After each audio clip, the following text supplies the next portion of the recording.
Alors, je vais commencer par la biochimie des différents milieux biologiques. Le professeur Habak n'a pas pu assister pour cause de Covid, donc je vais présenter sa communication. Alors, la communication de professeur Habak est intitulée Biochimie des différents milieux biologiques. Alors, comme vous le savez, pour effectuer des analyses biochimiques, il est nécessaire que le laboratoire reçoive, bien sûr, un échantillon correct pour un examen demandé.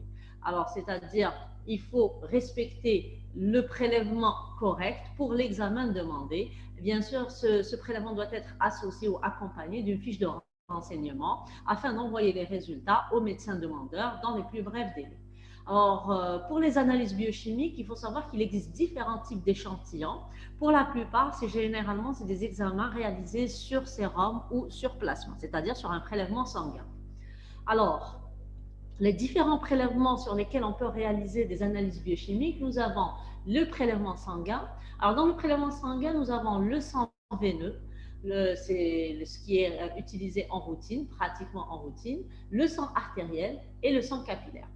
On a aussi le prélèvement urinaire, généralement pour la recherche, on fait une analyse biochimique pour la recherche, pour faire des bandelettes urinaires ou recherche d'autres paramètres, on va les voir après. Le liquide céphalorachidien et d'autres liquides tels que le liquide pleural, liquide d'acide, le liquide articulaire, intestinal, pseudokyste pancréatique. On peut aussi on peut avoir des tissus, des prélèvements de tissus et de cellules, et enfin des calculs urinaires. Alors, pour le prélèvement sanguin, donc les échantillons sanguins, nous avons à la première place, nous avons le sang veineux.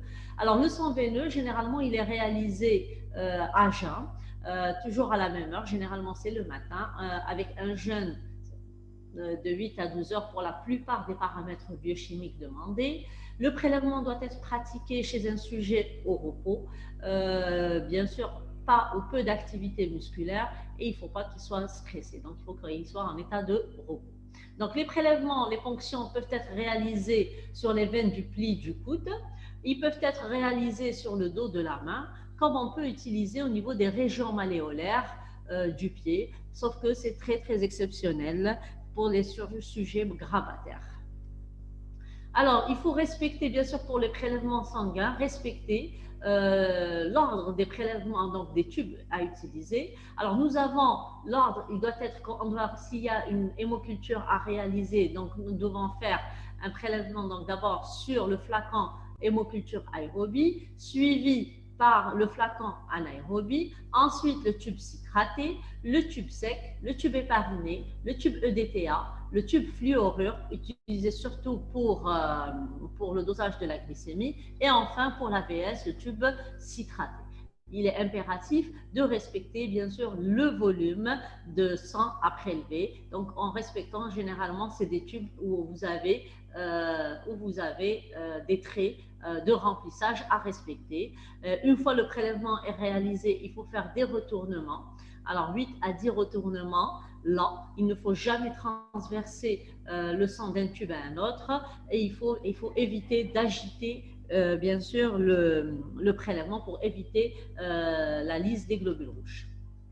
Alors, quels sont les examens réalisés? Alors, les examens réalisés pour les prélèvements sanguins, alors pour le bilan lipidique, glucidique, c'est le dosage de la glycémie, mais aussi de l'hémoglobine glyquée. Vous savez que l'hémoglobine glyquée est réalisée sur tube EDTA. Le bilan lipidique, un bilan rénal, bilan phosphocalcique, le bilan hépatique, marqueur cardiaque, protéines albumine, les marqueurs tumoraux, la LDH, acide urique, la l'amylasémie, la lipasémie, le bilan thyroïdien. Alors, les bilans, c'est-à-dire thyroïdien, tout ce qui est hormones, bilan thyroïdien, bilan de fertilité, et nous avons aussi les hormones de croissance et hormones surrénales. Alors, nous avons aussi en deuxième position le sang artériel. Alors, le sang artériel est surtout utilisé pour la gazométrie. Alors, avec une seringue qui doit être héparinée, la ponction artérielle est effectuée au niveau des artères radiales, humérales, voire fémorales. Il est essentiel de vérifier, bien sûr, l'étanchéité de la seringue en évitant toute contamination par des bulles d'air, et de la purger afin d'éliminer l'excès de l'héparine. Alors, on doit préparer, donc c'est un prélèvement généralement réalisé au lit du malade. C'est des prélèvements réalisés, qui sont surtout réalisés en réanimation, donc en réanimation. Et on doit donc préparer le plateau de prélèvement, le médical, le personnel soignant, c'est-à-dire l'infirmier, doit préparer le plateau de prélèvement. Il doit réaliser le test d'haleine pour vérifier la coloration de la main. Il doit asepsier la zone de ponction. Et bien sûr, une fois réalisation, une fois il a palpé le pouls radial, il va bien sûr réaliser le prélèvement. Et enfin, il doit comprimer la zone de ponction pendant au moins 5 minutes. Alors, pour la gazométrie, alors qu'est-ce qu'on va rechercher au niveau de la gazométrie? On va rechercher le pH. Donc, vous savez que chez un sujet normal, le pH du sang artériel se situe entre 7,35 et 7,45. On va mesurer aussi la pression partielle du CO2 qui se situe entre 35 et 45 mm de mercure. La pression partielle de l'oxygène qui se situe entre 80 et 100 mm de mercure. La saturation en oxygène qui doit se situer entre 93 et 98%. La réserve alcaïne qui est représentée par l'HCO3- qui est entre 22 et 26 milléquivalents par litre, et les bases excess qui doivent se situer entre 0 à 2 milléquivalents par litre. Ensuite, nous avons le sang capillaire. Alors, le sang capillaire, il se situe entre donc, le sang veineux, c'est un réseau de vaisseaux donc, qui se situe entre le sang veineux et le sang artériel. Alors, à quel moment il est recommandé ce sang capillaire? Alors, surtout quand il y a une impossibilité de réaliser le prélèvement veineux chez les bébés. Alors, surtout, donc, c'est surtout les nouveau-nés de moins de 9 kg. Alors, pour les patients en détresse respiratoire, pour les patients en état de choc et pour les patients avec un BiPAP, c'est-à-dire des appareils de respiration. Alors, quand est-ce qu'il faut le prélèvement capillaire est contre-indiqué? Alors, il est contre-indiqué de réaliser un prélèvement capillaire au niveau du doigt du même côté d'une mastectomie. Donc, quand on a des extrémités cyanosées, œdémateuses ou froides, en présence d'un hématome, une infection, le pouce, l'index et l'auriculaire. Donc, il nous reste le majeur et l'annulaire, donc sur lesquels on peut faire le prélèvement. Chez les nouveau-nés de moins de 9 kg, donc de moins de 9 kg, il faut éviter de réaliser le prélèvement capillaire près de l'ongle ou sur la pointe du doigt, ne jamais utiliser de bistouri. Il n'est pas recommandé de faire le prélèvement sur le lobe de l'oreille ou de l'orteil, et ce type de prélèvement est réalisé surtout au dernier recours. Alors, chez le nouveau-né, donc vous avez cette partie-là, donc où vous pouvez, donc où le prélèvement, bien sûr, c'est des prélèvements réalisés par le personnel soignant, c'est-à-dire par les infirmiers. Donc le prélèvement doit se faire à ce niveau-là, donc pour éviter, donc jamais au milieu, pour éviter de toucher l'os. Donc le prélèvement doit se faire donc à ce niveau-là, au niveau du talon du bébé. Au niveau palmaire, c'est-à-dire au niveau de la main, alors j'avais dit, il nous reste l'annulaire et donc le majeur sur lesquels le prélèvement doit être réalisé. Éviter donc le pouce, l'index et l'auriculaire. Donc, c'est les deux prélèvements sur lesquels on peut faire, les deux doigts sur lesquels on peut faire le prélèvement. Et bien sûr, il doit être perpendiculaire aux rainures des empreintes digitales. Alors, quand utiliser le sang capillaire? On l'utilise surtout, on l'utilise même à la maison, donc on l'utilise surtout pour le glucomètre, donc pour tester le taux de glucose au niveau capillaire. Donc, on applique l'échantillon sanguin au bout de la bandelette test, donc glycémie. Ne jamais ajouter de sang si le décompte ne part pas, prendre avec une autre bandelette. Alors, on l'utilise surtout chez le nouveau-né dans le cadre du dépistage néonatal, bien qu'on ne le fait pas chez nous, mais on le fait surtout au 3e jour de la naissance du nouveau-né. C'est pour dépister des maladies qui sont dites évitables, telles que l'hypothyroïdie et la phénylcétonurie. Alors, quels sont les facteurs qui peuvent affecter l'intégrité de l'échantillon? Alors, l'hémolyse. Donc, on peut avoir des résidus d'alcool au niveau du point de ponction, une trop forte pression exercée sur le tissu environnant, c'est-à-dire à force de frictionner la partie sur laquelle on va faire le prélèvement. Donc, on a dû exercer exercé une trop forte pression et ça a donné bien sûr une hémolyse, une quantité qui peut être insuffisante, un délai de transport. Vous savez que alors pour le prélèvement qui sont réalisés chez le nouveau-né, c'est des papiers buvard sur lesquels on va déposer nos taches de sang. Alors c'est là où on va déposer nos taches de sang. Donc si on n'a pas respecté le délai de transport, la température de ce transport peut dégrader bien sûr notre tache de sang et aussi l'exposition à la lumière peut aussi entraîner la dégradation de notre analyte. Alors, nous avons le deuxième prélèvement. Donc, on avait vu le prélèvement sanguin qui regroupait le prélèvement veineux, le sang artériel et le sang capillaire. Maintenant, nous allons voir le prélèvement urinaire ou les prélèvements urinaires. Alors, généralement, c'est des urines de 24 heures, alors qui sont réalisées sur des flacons propres de 2 litres. Alors, le recueil doit porter sur la totalité d'émission des 24 heures, car la concentration varie bien sûr en fonction du nictémère. Alors, on prend l'exemple de 8 heures, c'est-à-dire que la personne au lever, elle va vider toute sa vessie, donc, et ensuite, elle va commencer le recueil des urines jusqu'au lendemain matin à la même heure. Une fois le prélèvement réalisé, apporter les urines de 24 heures au laboratoire. Au niveau du laboratoire, le biologiste ou le laborantin doit homogénéiser toutes les urines et bien sûr, il doit noter la diurèse des urines de 24 heures, c'est-à-dire il va noter le volume urinaire des 24 heures. Alors, on peut avoir un autre cas particulier. Alors, on peut faire le recueil des urines chez des patients sondés qui sont à demeure. Alors, il ne faut jamais prélever au niveau du sac collecteur. Déjà, le sac collecteur, c'est un milieu de culture. Donc, on va retrouver c'est un milieu de culture. Donc, on va retrouver une pullulation microbienne ou jamais effectuer, déconnecter la sonde du sac collecteur. Alors, vous avez donc au niveau des sondes urinaires, qu'est-ce qu'il faut faire?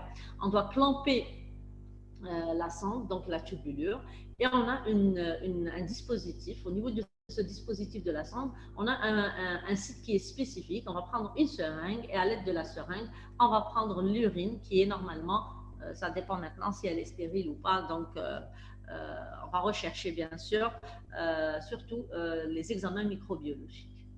Alors, vous savez aussi qu'il existe aussi des poches à urine qui sont utilisées en pédiatrie, surtout chez les bébés, qu'on utilise pour le recueil des urines. Alors, dans le cadre généralement d'un examen bactériologique, on recommande de changer la poche toutes les 30 minutes. C'est-à-dire que si le bébé n'arrive pas à uriner dans les 30 minutes, on est obligé, après 30 minutes, d'enlever et refaire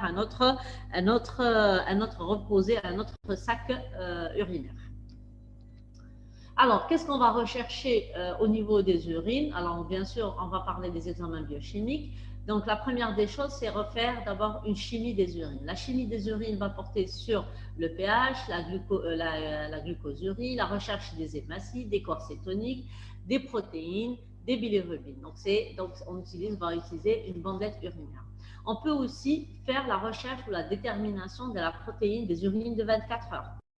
On peut aussi utiliser les urines pour déterminer la microalbuminurie. Alors pour la microalbuminurie, on peut utiliser des urines de 24 heures comme on peut utiliser un spot urinaire. Alors qu'est-ce qu'un spot urinaire? C'est-à-dire qu'on va prendre des urines à n'importe quel moment de la journée. Cependant, on va rapporter l'albumine ou la protéine sur la créatinine urinaire. On peut aussi utiliser des urines pour déterminer la clairance de la créatinine. Bon, l'urée, la clairance de l'urée, elle n'est pas très utilisée, mais pour la créatinine, on peut utiliser, c'est pour déterminer le débit de filtration glomérulaire. Donc, pour la clairance de la créatinine, qu'est-ce qu'on va faire? On va déterminer la concentration plasmatique de la créatinine, on va déterminer la concentration urinaire de la créatinine, et enfin, bien sûr, avec le volume urinaire des 24 heures, on va déterminer ce qu'on appelle la clairance de la créatinine. Alors, on peut aussi rechercher la calciurie et la phosphaturie. On peut utiliser les urines pour la recherche pour déterminer ce qu'on appelle faire un ionogramme urinaire. Certains examens spécifiques nécessitent des urines, tels que le dosage de médicaments ou de drogues. On peut aussi rechercher les porphyrines, les catécholamines au niveau urinaire, ou aussi carrément, on peut utiliser la recherche des acides alpha-cétoniques dans les dépistages des maladies ou des aminoacidopathies. Alors, nous avons vu les urines. Maintenant, le liquide céphalorachidien. Alors, le liquide arachidien est un liquide transparent, il est stérile. Alors, c'est un liquide dans lequel baigne le cerveau et la moelle spinale.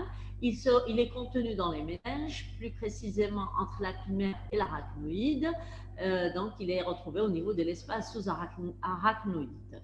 Alors, le SCR est synthétisé au niveau donc, des plexus choroïdes et circule librement dans le nerf ventriculaire et les méninges à travers un circuit continu et ne présente pas de poche isolée. Alors, le volume du SCR se situe entre 120 à 140 millilitres chez l'homme. Donc là, c'est la localisation. Quel est le rôle de ce liquide céphalorachidien? De protection. Donc, il va protection du cerveau, ou aussi, il permet aussi l'élimination, comme c'est un liquide, donc qui est en contact de la barrière hémato-encéphalique, donc il permet aussi l'élimination des déchets cérébraux. C'est un milieu de transport des signaux chimiques, donc des neurotransmetteurs dans le cerveau, et il est impliqué, bien sûr, donc ces signaux sont impliqués dans la communication intracérébrale non synaptique. Il peut jouer un rôle mécanique d'amortisseur, donc une certaine compression pour protéger le système nerveux des chocs. Le SCR doit fournir au système nerveux central un environnement physico-chimique en mesure aux échanges nutritifs avec le tissu nerveux. Alors, bien sûr, le cerveau réalise des échanges métaboliques, principalement avec le sang, via la barrière hémato-encéphalique.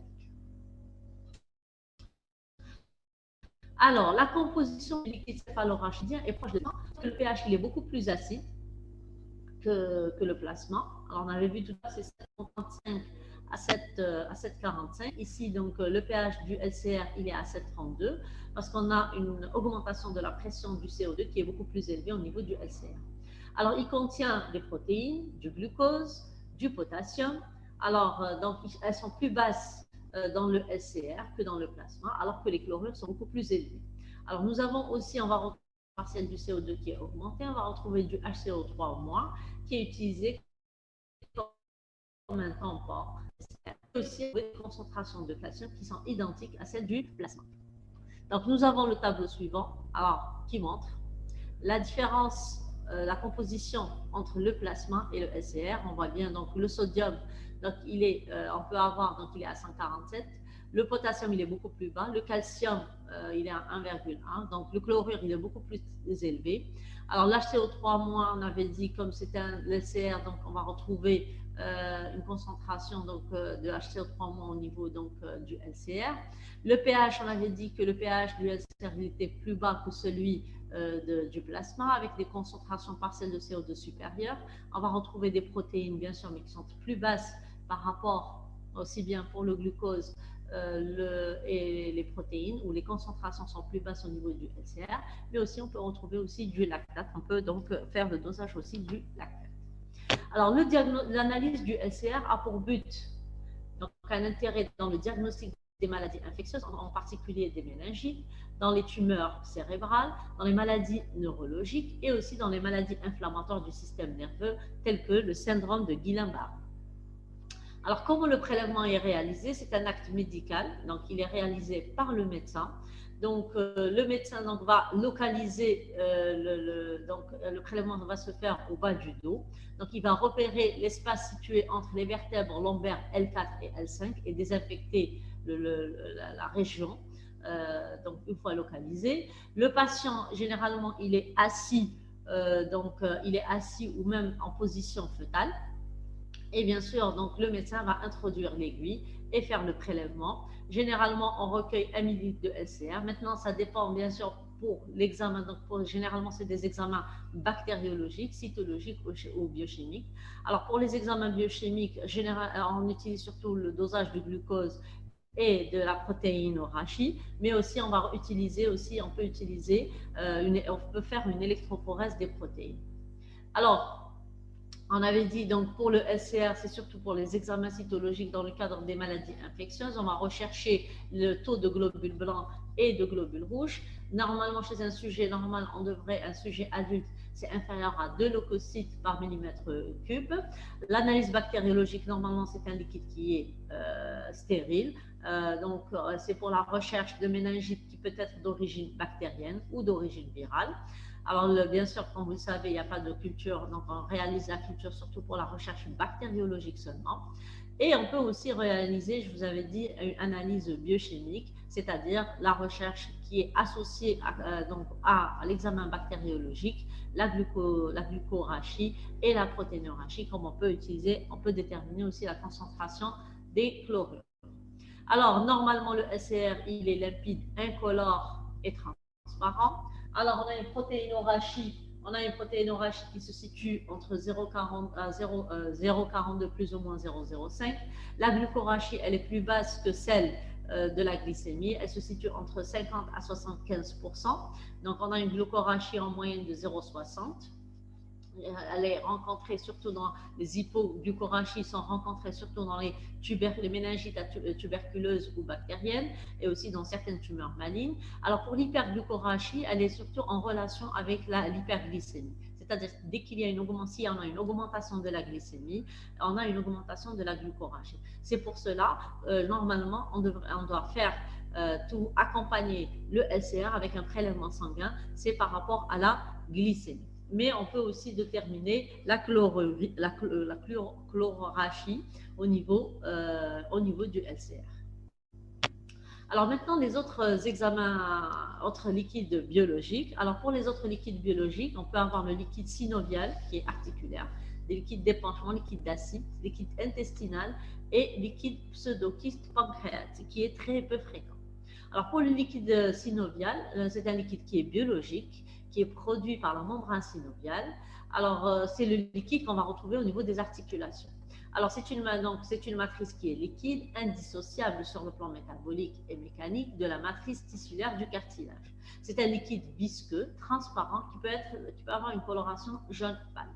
Alors, les surfaces articulaires sont entourées par une lame de tissu conjonctif qui tapisse la face profonde de la capsule articulaire et qui est constituée d'une assise cellulaire simple des synoviocytes ayant des fonctions macrophagiques et sécrétoires. Alors, le rôle, bien sûr, du liquide synovial, il permet la lubrification des articulations et les échanges nutritifs des cartilages articulaires qui ne possèdent pas d'irrigation vasculaire. Alors, le liquide synovial contient 15 à 20 grammes de protéines, donc moins d'albumine et plus de globulines, essentiellement des immunoglobulines. On va retrouver au niveau du liquide synovial, il est composé d'enzymes telles que la phosphatase, l'aldolase, les aminotransférases. On va retrouver des inhibiteurs de métalloprotéinase, de protéines telles que le fibrinogène, les IgM, des alpha-macroglobulines, du collagène, des glycoprotéines et de l'acide hyaluronique. On peut retrouver aussi des ions minéraux où la concentration qui est proche du plasma avec un taux de glucose qui est à 2/3 celui du plasma. Alors,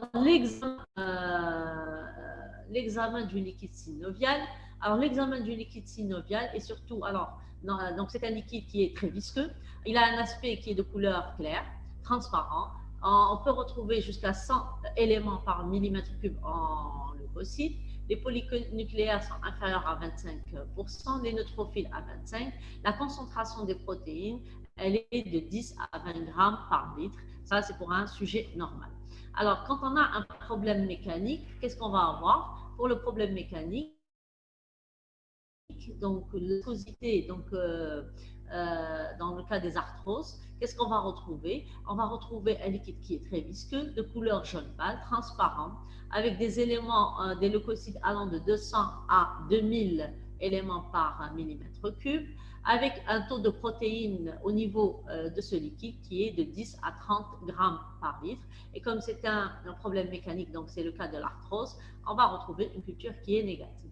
On peut aussi retrouver un liquide d'origine inflammatoire qui est peu visqueux, jaune pâle à opalescent. Il est translucide, parfois opaque. Les éléments allant de 2000 à 50 000 éléments par millimètre cube, avec un taux de polynucléaire qui se situe entre 50 et 75%. Alors, on va retrouver le taux de protéines qui peut augmenter jusqu'à 30-50 grammes par litre et avec une culture qui est négative puisqu'elle n'est pas d'origine infectieuse. Alors, on peut avoir un liquide qui peut être purulent, alors purulent, de viscosité variable, donc il peut être très visqueux, avec un taux de leucocytes dépassant les 50 000 éléments par millimètre cube, et on va retrouver bien sûr un taux de protéines qui se situe entre 30 et 50 grammes par litre. Et comme il est purulent, le plus souvent, l'examen bactériologique revient positif. Alors, on peut aussi, pour le liquide synovial, il peut être d'origine hémorragique. Donc, il peut être hémorragique. Donc, la viscosité, donc, il est non coagulant. Il est de couleur rouge, rose ou brun. La couleur, donc, la transparence, il est opaque avec 200 à 2000 éléments. Et on va retrouver un taux de protéines qui est de 40 à 60 grammes par litre, pratiquement la valeur qui est retrouvée plasmatique, avec une culture qui est négative. Alors, pour le liquide synovial, on peut aussi rechercher des cristaux au niveau du liquide synovial. Alors, le liquide, il doit être centrifugé pour être examiné en lumière polarisée. C'est un examen qui permet d'identifier des cristaux par leur pouvoir de déviation de la lumière et leur forme. Alors, qu'est-ce qu'on peut retrouver? On peut retrouver de l'acide urique, on peut retrouver du pyrophosphate de calcium dans le cas de la chondrocalcinose, on peut retrouver du cholestérol qui est généralement une conséquence d'une inflammation prolongée, comme on peut retrouver des cristaux d'hydrogène. Liquide des séreuses, donc on va surtout et aussi du péricarpe. Alors, le prélèvement est réalisé dans un flacon stérile avec une seringue à usage unique, bien sûr. Réalisé au lit du malade et bien sûr, c'est un acte médical adressé au laboratoire. Il est destiné on va faire un examen cytobactériologique et biochimique. Alors, donc, c'est un prélèvement qui est réalisé en milieu hospitalier. C'est un acte médical.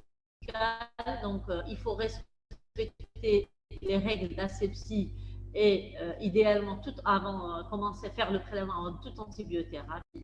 Alors, le prélèvement, c'est par fonction et on recueille dans 3 flacons stériles réalisés dans le cadre de l'urgence. Alors, les critères pour différencier un exsudat d'un transsudat. Alors, pour le liquide péricardique, alors on parle d'exsudat ou d'un transsudat, c'est-à-dire d'origine inflammatoire, exsudat, c'est-à-dire d'origine infectieuse. Alors, un transsudat, généralement, on a des leucocytes inférieurs à 1000 éléments par microlitre. Un exsudat, on va retrouver le taux de leucocytes qui est supérieur à 1000. Alors, pour le liquide, donc la même chose pour le liquide articulaire et le liquide pleural. Alors, pour le liquide pleural, on va déterminer la concentration, le rapport protéines dans le liquide sur le protéine sérique. S'il est supérieur à 0,5, on est en faveur d'un exsudat. S'il est inférieur à 0,5, le rapport est en faveur d'un transsudat. Seuls les exsudats intéressent le laboratoire de microbiologie. Les transsudats, généralement, elles ne sont pas d'origine infectieuse, sont d'origine inflammatoire. Alors, l'analyse du liquide d'épanchement, donc il y a un épanchement, donc c'est des liquides d'épanchement, c'est-à-dire que le volume initial, vous savez que c'est une lame, donc le liquide existe sous forme, c'est un faible volume qui est retrouvé, donc comme c'est un épanchement, c'est-à-dire qu'il y a une augmentation du volume de ce liquide d'épanchement. Alors, il faut noter toujours à l'examen macroscopique la couleur, la limpidité et la viscosité.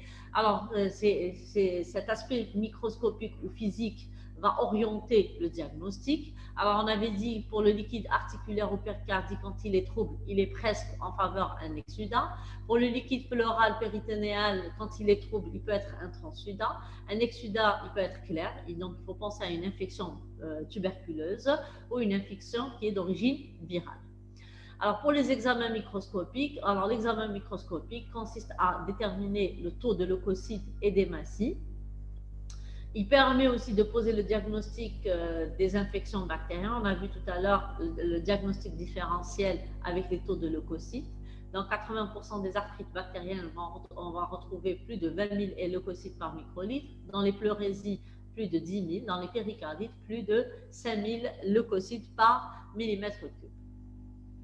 Alors, pour le liquide d'acide est défini par une accumulation de liquide dans la cavité péritonéale.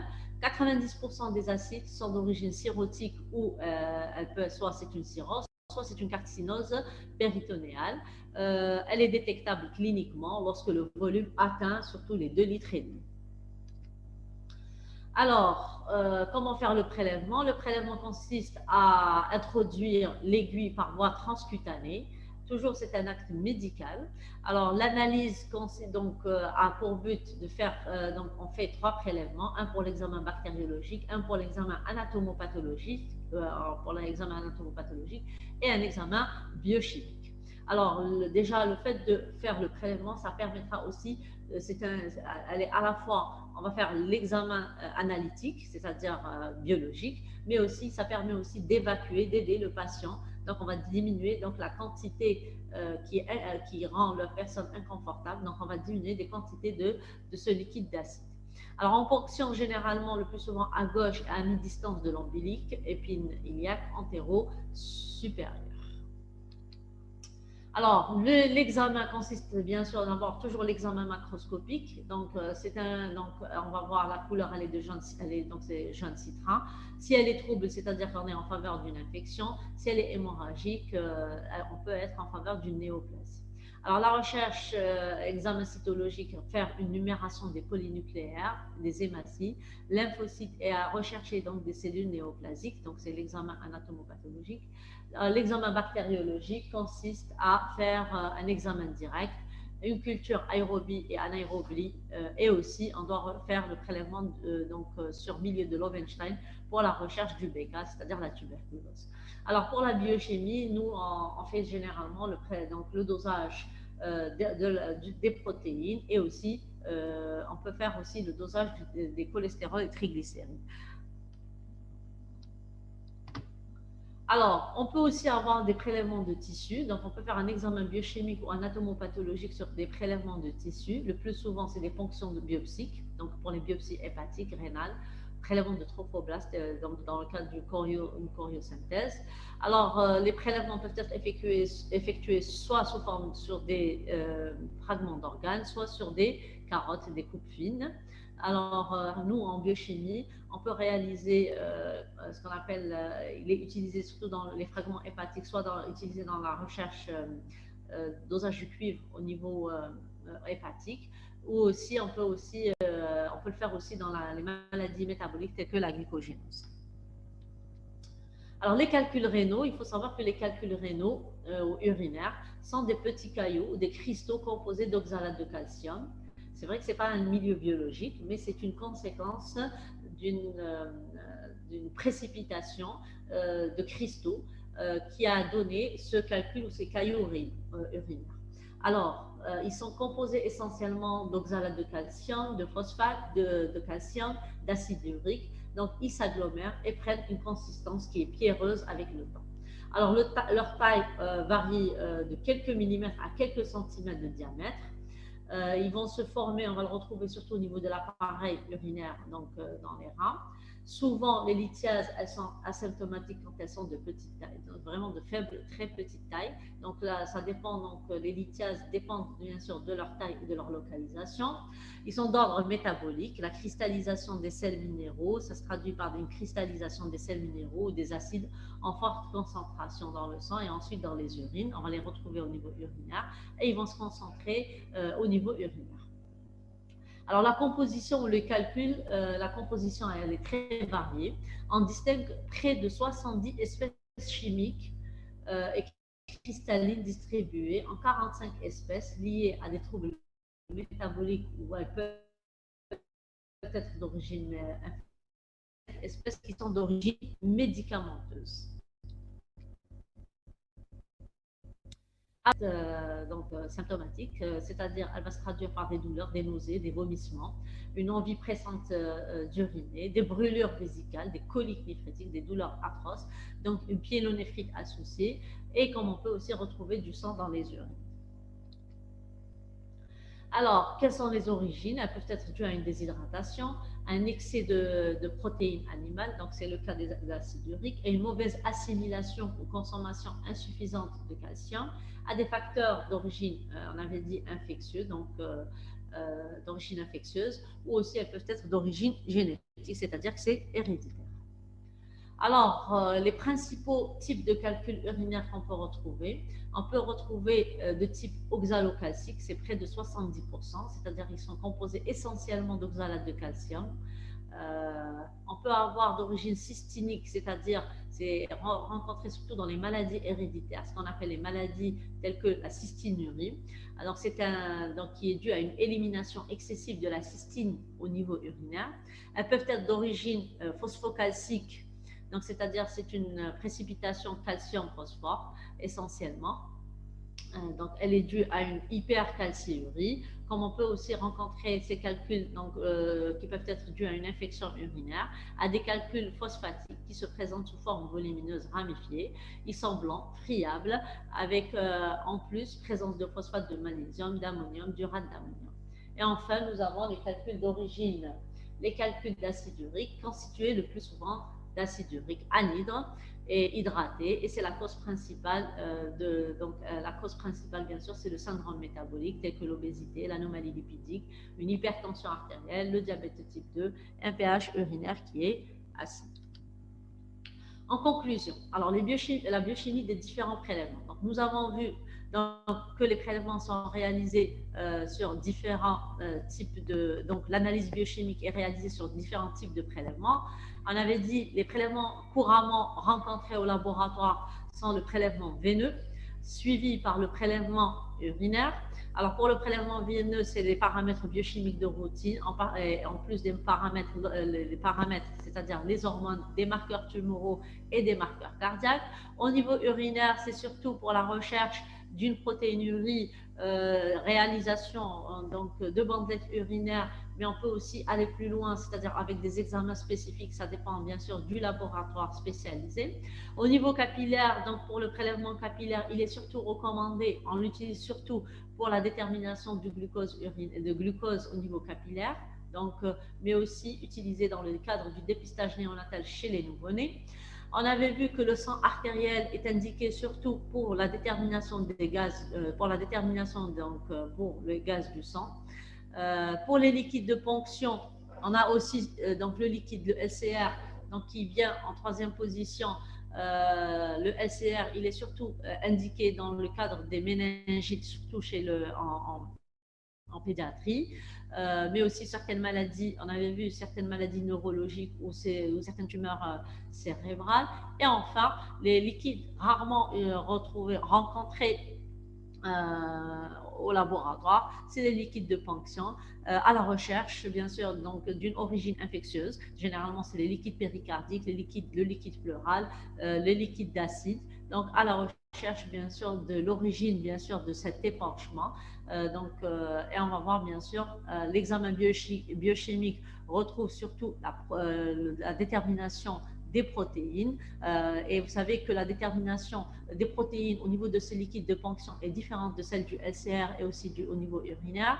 Alors pourquoi? Parce que le taux de ces protéines, il est beaucoup plus élevé. Donc la technique qu'on va utiliser, c'est généralement la technique de biurée, alors qu'au niveau urinaire et au niveau du LCR, c'est des techniques différentes. Pourquoi? Parce qu'on va utiliser la technique au rouge de birogalol, parce que les concentrations au niveau du LCR et au niveau urinaire sont très faibles, de l'ordre de 0,45 contre 30 à 10 à 30 grammes par litre au niveau des liquides de ponction. Alors, merci pour votre attention. On va passer à la deuxième communication et on passera ensuite aux questions-réponses. Alors, je vais passer à la deuxième communication. Alors, la deuxième communication va porter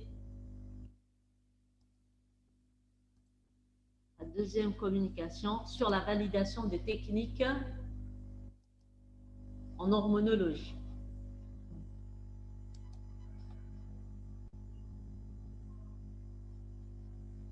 Alors, pour la validation des techniques en hormonologie, Alors, comme vous le savez, ça va porter sur les dosages hormonaux. Alors, les dosages hormonaux, pourquoi on va les déterminer? C'est dans le cadre d'une dysfonction endocrinienne. Alors, soit c'est généralement un défaut de synthèse, donc il y a un déficit hormonal, soit c'est un excès de synthèse. Et ceci, ce dysfonctionnement endocrinien, est confirmé par un dosage qui est quantitatif. Comme on peut déterminer cette dysfonction endocrinienne par des tests qui sont dits des tests dynamiques de stimulation ou de suppression. C'est-à-dire qu'on va stimuler par exemple une hypoglycémie pour voir est-ce qu'il y a une sécrétion de cortisol ou de GH. On va stimuler on va donner par exemple pour les tests pour les hyperaldostéronismes, on va faire les tests de freinage, ce qu'on appelle les tests de suppression. On va donner du captopril, donc c'est un antihypertenseur, pour voir est-ce qu'il y a une réponse ou pas est-ce qu'il y a synthèse ou sécrétion ou une diminution, il y a une suppression de la synthèse hormonale. Alors, ces déséquilibres peuvent être d'origine primitive, c'est-à-dire la glande, elles peuvent être secondaires, intermittentes ou constantes. Alors, il y a des signes cliniques qui sont très révélateurs, qui s'installent. Alors, par exemple, on a une perturbation, une anomalie dans l'installation de la puberté. On peut avoir un défaut ou un excès de pilosité. Donc, c'est les signes qui sont en faveur d'un déséquilibre hormonal, une irrégularité dans le cycle, une aménorrhée, des stérilités. C'est généralement en gynécologie, donc les paramètres hormonaux sont très demandés. On peut aussi avoir des signes de galactorrhée, donc dans ce cas-là, on est en faveur à une hyperprolactinémie. Donc, et ce déséquilibre, ces signes cliniques vont bien sûr s'associer avec des anomalies biologiques, c'est-à-dire des désordres hormonaux. Alors, pourquoi on va doser ces hormones? Ils ont un intérêt diagnostique. Ils sont utilisés surtout pour le monitorage, c'est-à-dire le suivi dans les inductions de l'ovulation. C'est ce qui est utilisé en PMA. Et on peut faire le dosage hormonal pour faire une surveillance thérapeutique de suppression hormonale. Exemple, pour l'hyperthyroïdie, par exemple, on va donner des inhibiteurs des antithyroïdiens de synthèse. Et bien sûr, ces antithyroïdiens vont bloquer la synthèse des hormones. Alors, le principe de dosage en hormonologie est basé sur l'immunoanalyse. Alors, qu'est-ce que l'immunoanalyse? C'est-à-dire qu'elle est basée sur une réaction antigène-anticorps. Alors, sur une réaction antigène-anticorps, elle permet de détecter ou de doser des antigènes, des anticorps, comme on peut utiliser pour la détection des immuns complexes. Alors, c'est une technique qui consiste à, donc ces techniques d'immunoanalyse, il y a une première étape, c'est l'étape de reconnaissance immunologique, c'est-à-dire que c'est un anticorps qui va reconnaître un antigène par son épitope, et bien sûr, donc on va avoir le complexe antigène-anticorps, pardon, antigène-anticorps. Donc, ce complexe antigène-anticorps, comment on va déterminer ces concentrations de cet antigène en utilisant des marqueurs. Alors, les marqueurs utilisés, ça peut être des éléments radioactifs, tels que le lanthanide, l'europium, le terrabium, le samarium. On peut utiliser des molécules qui sont fluorescentes, donc c'est les techniques utilisées. Alors, ça peut être des ions, comme ça peut être des molécules organiques. On peut utiliser une enzyme, comme on peut utiliser des composés luminescents. Alors, le principe des dosages est basé sur 3 critères. Alors, le principe, il est basé sur le type de dosage, le type de traceur et les supports qui sont utilisés pour les réactions. Alors, nous avons, pour le type de dosage, on a des méthodes qui sont dites par compétition. Alors, c'est des méthodes utilisées pour les molécules de faible poids moléculaire. Alors, c'est quoi cette méthode par compétition? Alors, qu'est-ce que vous avez? Vous avez déjà un anticorps qui est fixé sur un support. Donc, cet anticorps va reconnaître des antigènes. Donc, il est spécifique à un antigène, à une région, à un épitope donné. Et bien sûr, ce qu'on va faire, on va rajouter un autre antigène qui est marqué ici. Donc, qu'est-ce qu'il va y avoir? Nous avons l'antigène à doser ou la molécule ou l'hormone qu'on veut doser.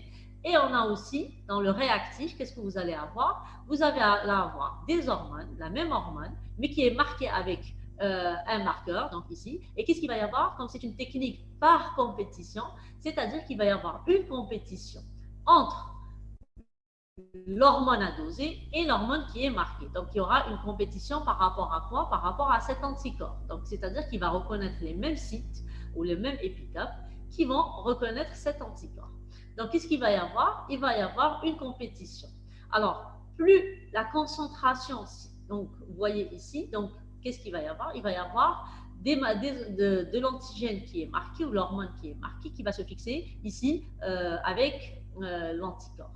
Alors, quand on a une concentration faible, si on a une concentration faible en hormones, on aura beaucoup plus d'hormones marquées qui vont se fixer. Donc, c'est-à-dire il y a plus de marqueurs. Donc, si la concentration est faible, on aura plus de marqueurs d'hormones qui sont marqués qui vont se fixer. Et donc, vous voyez ici, la réaction ici, elle est inversement proportionnelle. Elle n'est pas, c'est-à-dire plus le marqueur, la molécule ou l'hormone marquée se fixe à l'anticorps, plus la concentration de l'hormone dosée au niveau plasmatique est faible. Donc, vous voyez ici, plus donc l'intensité du signal diminue, voilà, on a une intensité initiale qui est élevée, plus elle diminue, plus la concentration en antigène ou en hormone, elle est augmentée. Donc ici, c'est une réaction qui est dite inversement proportionnelle et c'est une méthode qui est dite par compétition. On a une autre méthode qui est dite méthode sandwich. Alors, pour la méthode sandwich, c'est quoi? Alors, nous avons toujours un anticorps fixé qui est en excès ici. On a notre antigène à doser ou notre hormone à doser, qui est ici, qui va se fixer au niveau de cet anticorps. Il est reconnu par un épitope, donc l'anticorps reconnaît l'épitope sur un antigène. On va utiliser dans le réactif un autre anticorps qui lui aussi est marqué, qui va reconnaître une autre zone ou une autre région épitopique de l'hormone.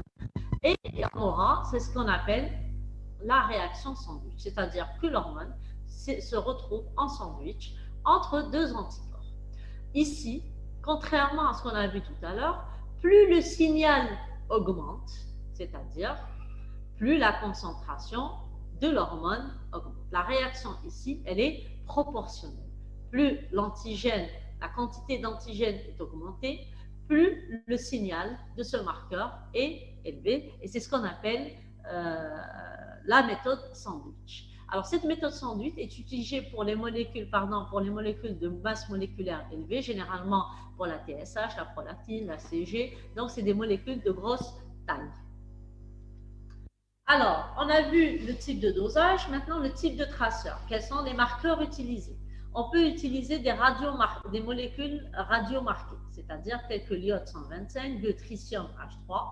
Alors, quand on parle de dosage par compétition, on parle de radio-immunoessai, c'est la méthode ERIA.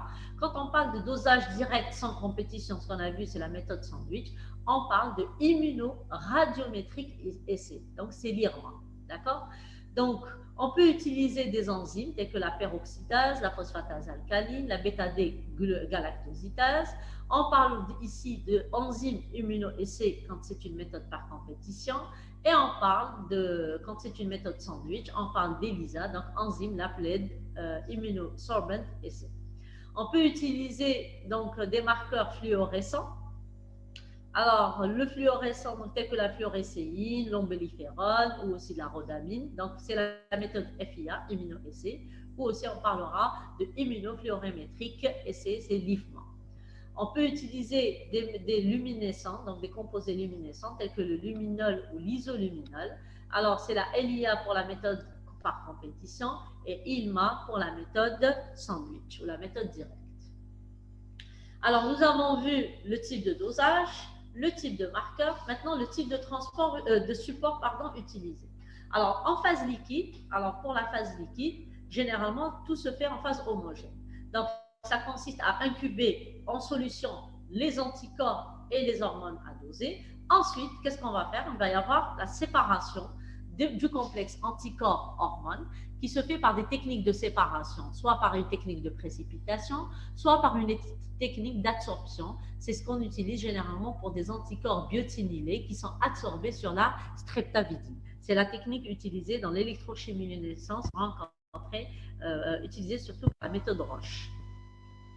Alors, pour le type de support, on peut aussi un autre type de support, il peut utiliser une phase solide. C'est le cas, c'est ce qu'on utilise généralement pour les méthodes RIA, la méthode radio-immunologique. Alors, les anticorps, ils sont déjà fixés sur le tube. Donc, ils sont déjà liés sur les tubes de réaction.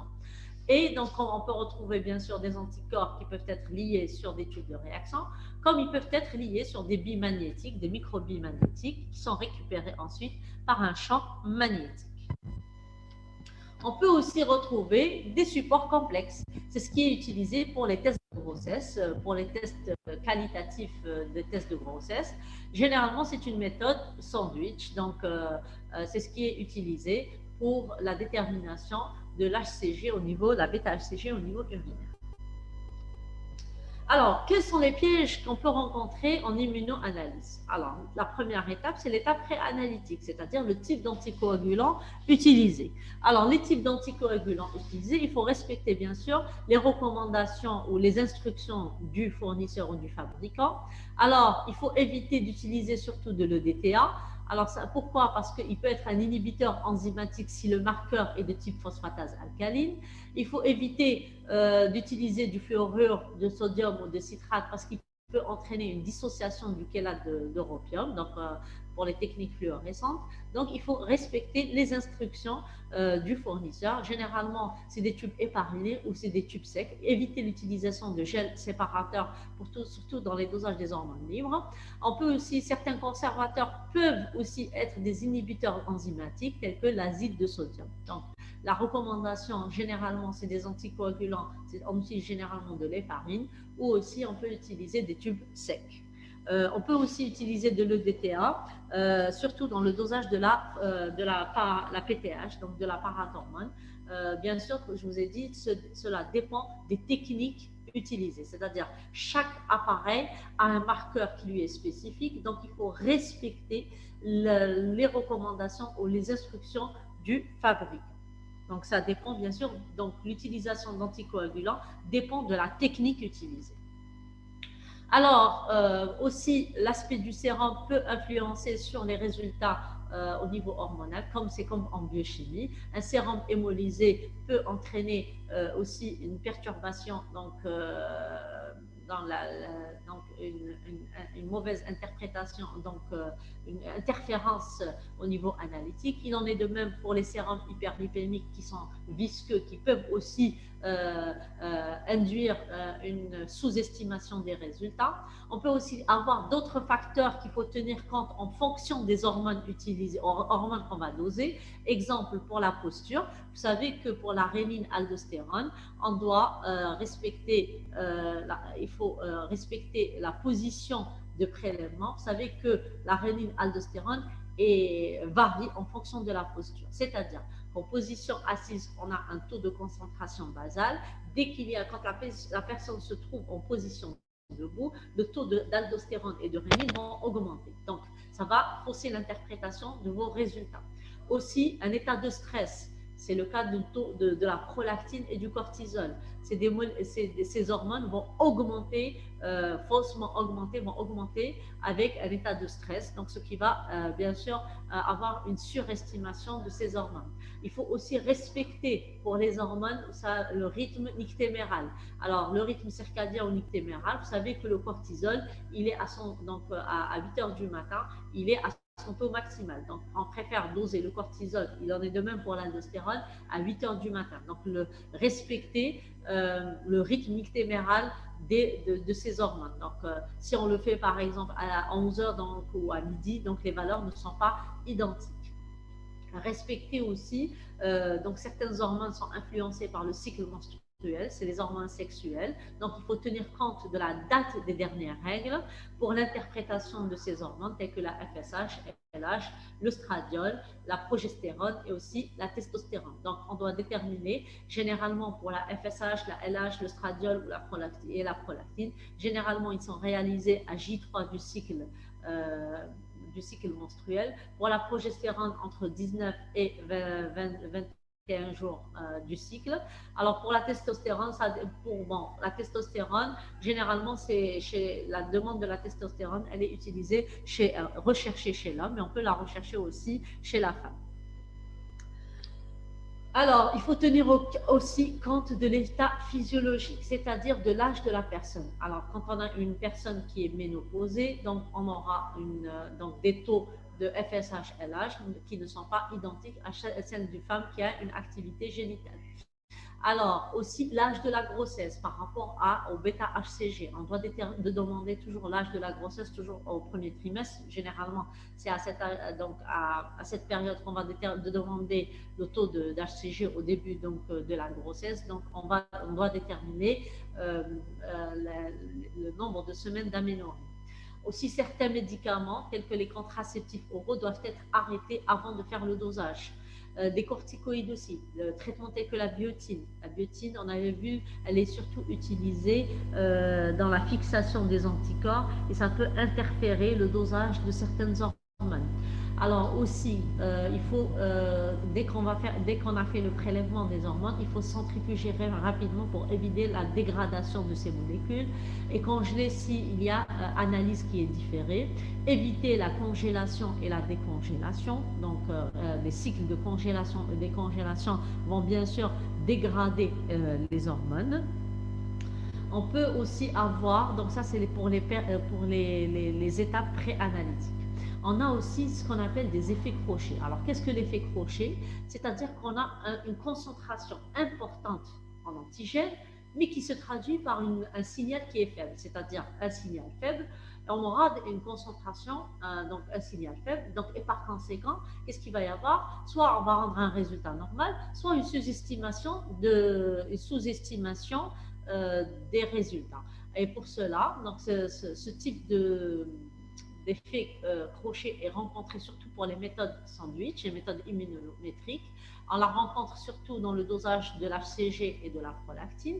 Alors, quand on a donc une clinique qui est patente avec une valeur de prolactine ou d'HCG qui est bas, qu'est-ce qu'on va faire? On va faire ce qu'on appelle une dilution.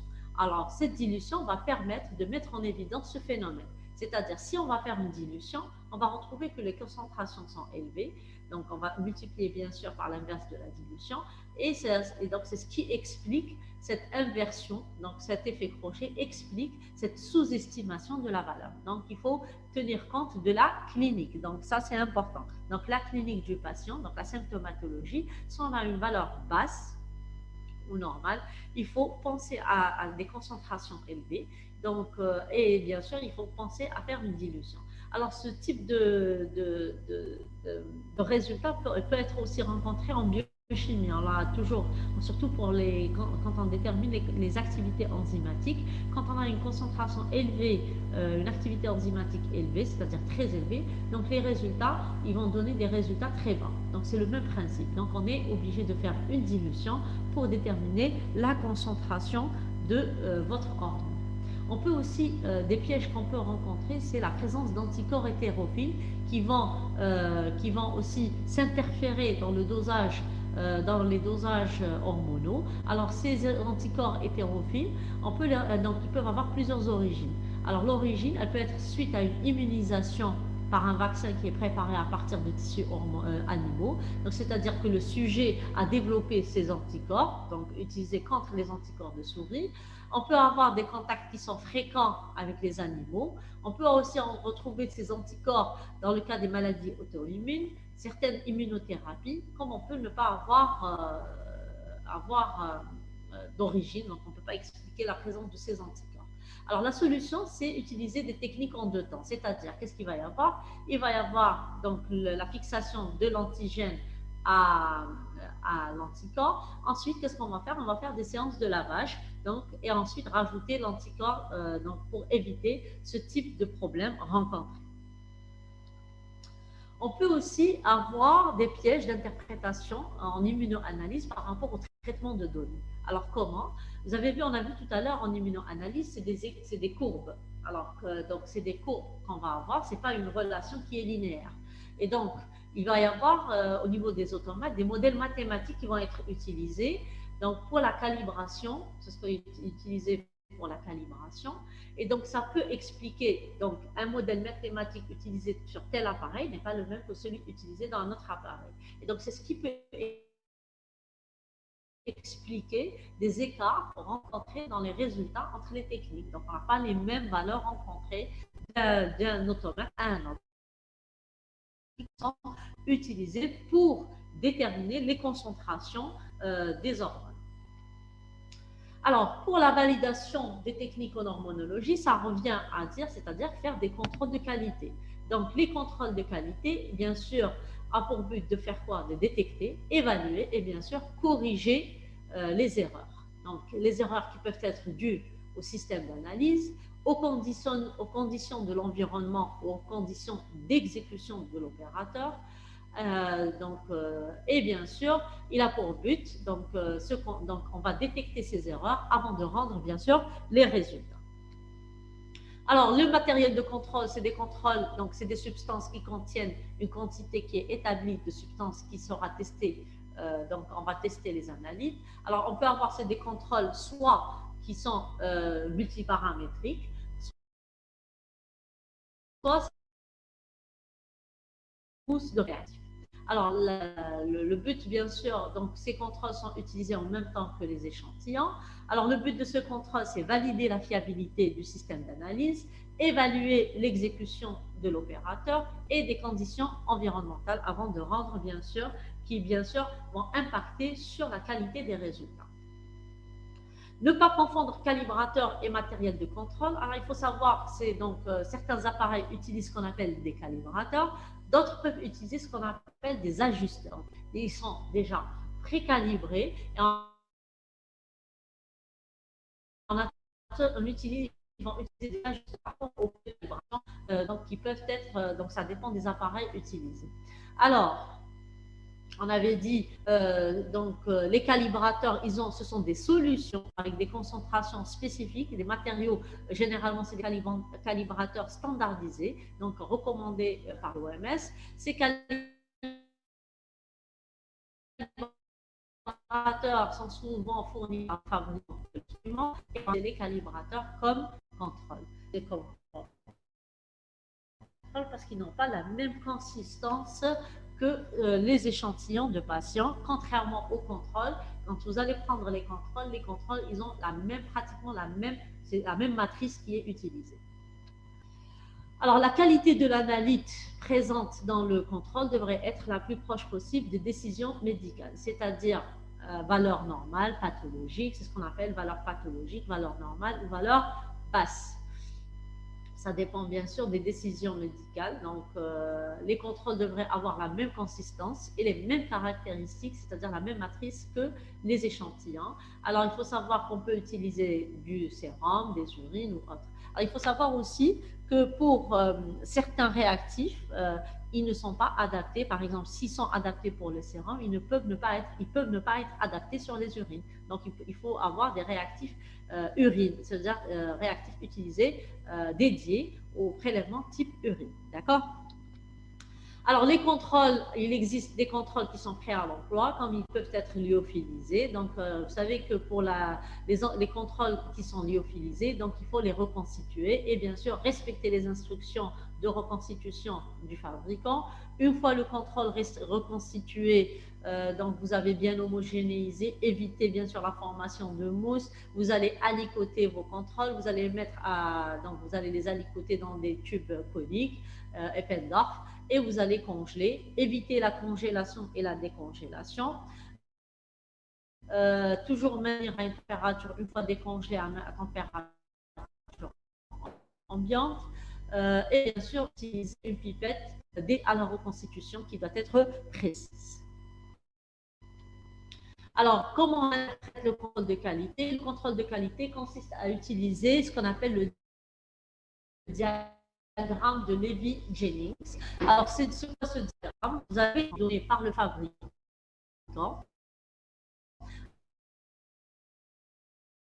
Alors, cet intervalle, vous allez utiliser vous avez la moyenne de qualité, on utilise la moyenne plus ou moins 2 écarts. C'est-à-dire que chaque jour, vous allez passer un contrôle et votre contrôle doit se situer entre, bien sûr, un intervalle plus ou moins 2 écarts types. Quand il est en dehors, on dit qu'on est hors contrôle et bien sûr, on doit rejeter la série et refaire la calibration si nécessaire ou refaire le contrôle s'il a été mal conservé. Alors, les erreurs qu'on peut rencontrer lors d'utilisation des contrôles, des erreurs peuvent être aléatoires ou systématiques. Alors, elle est aléatoire, c'est-à-dire qu'on va avoir une seule valeur qui va se retrouver, on va retrouver une valeur de contrôle en dehors de la zone de contrôle, qui peut être sans motif. Alors, le type d'erreur ne reflète pas un défaut dans le système d'analyse, et par conséquent, il n'est pas censé se répéter. Donc, c'est une qui est aléatoire, une seule fois. Donc, généralement, quand elle est aléatoire, on se retrouve à faire beaucoup donc, de rejets de la série, alors que si elle est aléatoire, on va refaire et on va retrouver qu'elle va se retrouver dans l'introduit à une erreur, donc à une opération dans la distribution des volumes de réactifs ou des spécimens, aux méthodes de séparation utilisées dans les formes liées et les formes libres. Comme elle peut être, comme vous savez, on peut utiliser des éléments cette intégration peut être perdue. Alors, pour les erreurs, il faut savoir que dans les erreurs systématiques, alors ce changement peut apparaître de façon progressive, donc on peut avoir un décalage. Donc, vous voyez ici, au départ, on a une moyenne, donc voilà la moyenne, donc on a de la moyenne, plus ou moins deux écarts. Vous voyez ici qu'il y a une tendance vers l'augmentation, comme on peut avoir une tendance vers la diminution. Donc, il y a une augmentation. Donc là, il peut y avoir une erreur qui peut être liée au système d'analyse, liée au réactif, liée à la température. Donc, il peut y avoir ce type d'erreur. Un changement carrément de moyenne. Vous voyez ici, donc la moyenne, elle est ici. Il va y avoir une augmentation ici. Donc, la moyenne va se situer à ce niveau-là. Et donc, il va y avoir ce qu'on appelle un décalage. Donc, ce décalage aussi peut être lié au système d'analyse et système, l'analyseur, aux conditions environnementales, aux réactifs, au changement de l'eau de réactif, au changement de formulation au niveau des réactifs. Donc, qui peut être lié à ça, au changement de l'eau réactif, qui peut être lié, donc qui peut entraîner ce type de décalage. En plus de ces erreurs, on peut aussi avoir des peuvent être liées à la nature de calibrateur, au type de une immunoanalyse, c'est-à-dire il y a la réaction antigène. Cette réaction antigène parfois par le pH du milieu, par les anticoagulants utilisés, par la présence d'hémoglobine dans le cas où on a une hémolyse. Donc ça peut modifier la réaction antigène-anticorps. On peut aussi avoir cette erreur par la qualité, quand c'est des contrôles, donc la qualité du contrôle utilisé. On peut aussi avoir des antigènes qui sont marqués, qui vont se fixer, donc ils vont se fixer au niveau des tubes, ou aussi à des protéines de transport. On peut aussi retrouver ces antigènes qui vont se fixer à des anticorps circulants. Il peut aussi, dans le traitement par une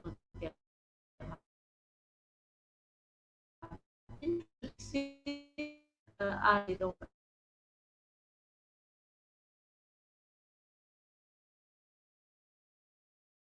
des règles qu'on a pris 2 écarts types et 3 écarts types, c'est une erreur systématique.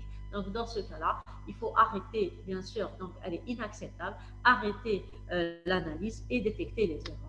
On peut aussi la règle des 4 écarts types, la même chose si on utilise 2 contrôles, avec une différence entre les 2 contrôles qui est de 4 écarts types. Donc, c'est une erreur qui est violée, donc il peut être cause d'erreur aléatoire, mais dans ce cas-là, on doit arrêter l'analyse. La règle de 4, donc 4, 3 ou 4 écarts types, c'est-à-dire, c'est quoi? C'est-à-dire que le contrôle se situe entre un écart type et 2 écarts types. Vous voyez ici que il est dans l'intervalle, sauf qu'on a 4 valeurs qui sont successives. Donc, et ces 4 valeurs, donc il y a une erreur systématique. La même chose quand on utilise deux contrôles, quand on a les deux donc de chaque contrôle, c'est-à-dire qu'on a quatre qui se situent entre un écart type et deux écarts types, sachant qu'on est dans l'intervalle, c'est-à-dire qu'il y a un biais qui est systématique. On arrête le contrôle et on détermine, bien sûr, bien sûr l'erreur. On peut avoir 7, 8, 9, 10 valeurs à 12 valeurs, toujours des valeurs successives, sachant qu'ils sont dans l'intervalle, c'est-à-dire plus ou moins deux écarts types. Vous voyez ici, contrôle, on a donc 5 valeurs donc pour chaque contrôle qui se situe entre un écart type et deux écarts types. Et dans ce cas-là, il y a une erreur qui est systématique et on doit arrêter bien sûr l'analyse. Alors, quand on a donc les tests qui se sont donc hors contrôle, donc les tests sont considérés hors contrôle, le laboratoire devra bien sûr arrêter l'analyse, identifier, corriger le problème, revérifier par d'autres contrôles, peut-être que c'est une mauvaise congélation, une mauvaise conservation des contrôles, et si les résultats sont corrects, bien sûr, avec les échantillons, dans ce cas-là, on peut rendre les résultats. En aucun cas, on doit rendre le résultat si le problème n'a pas encore été résolu. Alors, en conclusion, l'immunoanalyse est un des outils analytiques performants qui permet la détection et la quantification des hormones. La validation des résultats doit tenir compte d'un certain nombre de facteurs. On avait vu d'abord, c'est les étapes préanalytiques. Elles sont donc en plus des étapes préanalytiques qu'on doit respecter, donc qui peuvent être liées, donc des facteurs qui peuvent être liés à l'hormone elle-même, mais aussi des facteurs qui peuvent être liés aux techniques de dosage utilisées. Alors, merci beaucoup. Alors, bonjour tout le monde. Professeur Azouaou, est-ce que le son est bon ou est-ce que vous arrivez à m'entendre? D'accord. Donc, on va parler des troubles hormonaux chez les hémodialysés. Donc, quand on commence, je vais dire que nos hémodialysés, les patients hémodialysés, ce sont les patients qui n'arrivent pas à épurer correctement le sang. Donc, ils ont un problème rénal. Donc, c'est des patients qui sont obligés d'être dialysés. Et chez ces dialysés, il y a plusieurs qui se voient, notamment les problèmes hormonaux.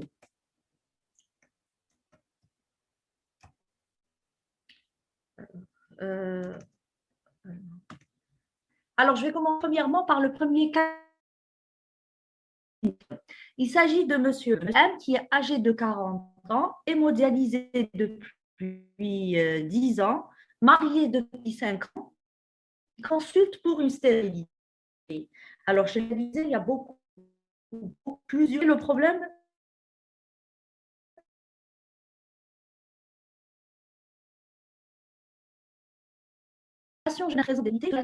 qui ont un problème de l'axe hypothalamique.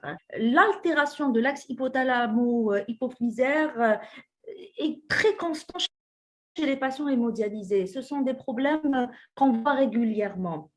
Alors, quel est le rapport avec l'hémodialyse et le problème hormonal, notamment l'axe hypothalamo-hypophysaire? Donc, vous avez ces patients qui n'arrivent pas à éliminer leurs toxines, et notamment la toxine urémique. Cette toxine urémique a un retentissement structure, que ce soit pour l'homme ou que ce soit chez la femme. Alors là, je vous ai fait un schéma sur les patients hémodialysés. Le patient hémodialysé avec son circuit extracorporel. Alors, quand vous voyez ici, vous avez tout un circuit extracorporel, vous avez un dialysat, vous avez des solutés externes et vous avez des lignes. Alors, pourquoi je vous ai montré ça? Parce qu'en plus de l'inflammation interne, en plus des toxines urémiques du patient hémodialysé, vous avez ce circuit extracorporel qui va aggraver encore le problème d'inflammation, qui va aggraver ces toxines urémiques chez ces patients-là. Alors, chez l'homme, j'ai les problèmes qu'on se voit. Donc, j'ai dit tout à l'heure que c'était un cas clinique concernant une stérilité. Donc, chez l'homme, le taux de testostérone plasmatique est baissé. Donc, c'est un patient qui a un taux de testostérone qui est bas, il a une oligospermie, il a une hypomobilité des spermatozoïdes, il a une mobilité chez ces patients-là. En plus de tout ça, vous allez avoir une asthénie secondaire parce que des patients qui ont un problème d'anémie intense. Dans la femme, c'est pareil, c'est un dysfonctionnement hypothalamo-hypophysaire qui va entraîner une insuffisance lutéale, ce qui fait qu'il y a une anovulation. C'est des femmes qui n'ont pas ménorrhée, qui sont très fréquentes. Même quand elles se marient, elles présentent, elles vont avoir des problèmes de. Mais ces problèmes-là, disons, qui ont la qualité de dialyse, ce qui fait que les toxines urémiques sont éliminés d'une façon meilleure, ce qui fait que tous ces problèmes-là ont tendance à baisser. Alors, donc là, je vous ai fait un schéma sur un petit peu l'axe hypothalamo-hypophysaire. Donc, l'hypothalamus, l'hypophyse, les premières qui vont stimuler la sécrétion de la FSH et la LH, qui vont retentir sur les ovaires et sur les tissus cibles. Alors, tout cet axe va être bien sûr perturbé chez les patients d'insuffisance rénale chronique. Donc, chez la femme, plus exactement, vous avez les problèmes de ménorrhagie. Donc, avant la ménopause, c'est un problème d'insuffisance lutéale qui provoque des règles qui sont déréglées. Donc, la femme, elle a un problème de règles. Donc, ce sont soit des règles qui sont absents par rapport à certains cycles ou bien qui sont anormalement abondantes.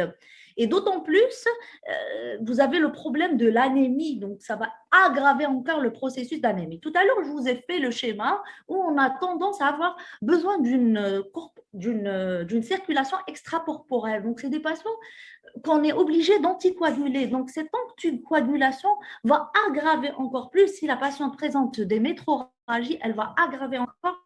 Donc, le traitement de ces ménométrorragies repose bien sûr sur le traitement hormonal. Donc, on est obligé, étant donné qu'on a une baisse de la progestérone, on a une baisse d'oestrogène, on est obligé de régler ça en substituant un traitement, donc un traitement à base de progestatifs. Donc, on donne des oestrogènes et on donne de la progestative. Donc, les progestatifs les plus utilisés chez les patients urémiques, généralement, sont le luthéran. Donc, on donne à 10 mg ou la progestérone micronisée, c'est utrogestran, donc à dose 200 mg par jour.